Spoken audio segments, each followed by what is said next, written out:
je disais que j'étais un parfait cobaye parce que je suis un homme relativement passionné et la passion entraîne une vitesse d'élocution qui est beaucoup trop rapide, une non-maîtrise de la tonalité, de la hauteur de voix, parce qu'on est pris par l'entraînement, la passion, on veut convaincre absolument. Et la tonalité qu'on va adopter n'est pas du tout celle qui fait convaincre, en plus. Donc il y a toutes ces choses-là, et donc je voudrais pas, voilà, je voudrais qu'on ait conscience que quand on dit travailler sa voix, parler sa voix, la voix est un organe de négociation majeur. Ce n'est pas seulement ce qu'on entend, ce n'est pas que le son, c'est tout ce qui va autour et avec. Complètement, et ce n'est qu'une remise au goût du jour moderne de quelque chose d'ancestral que j'explore régulièrement avec mes clients. C'est dans le manuel de la rhétorique d'Aristote déjà.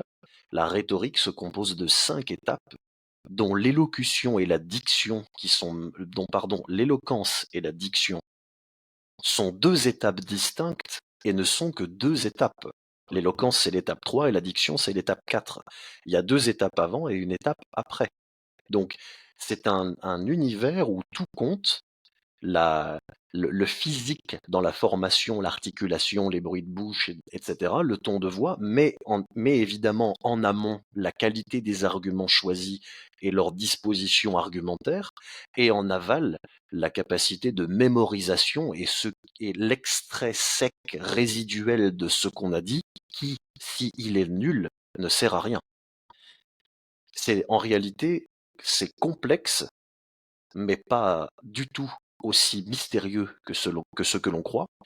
C'est ancestral et c'est théorisé et expliqué, et toute l'erreur aujourd'hui consiste à ne pas prendre au sérieux la rhétorique comme un art et comme une science.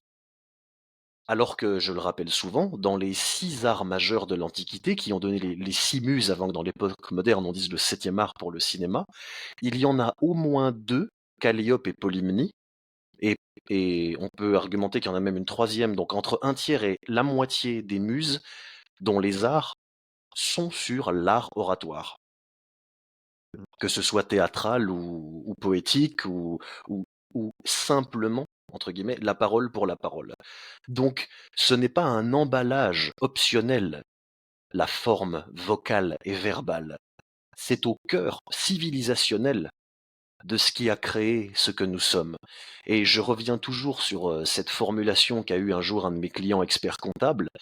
Il me disait: «Tu vois, c'est fou, les 2 choses les plus importantes dans la vie pour y arriver sont peut-être ta discipline et ma discipline, l'éducation financière et l'art oratoire, et ce sont les 2 choses que l'on n'enseigne pas ou que l'on n'enseigne plus à l'école».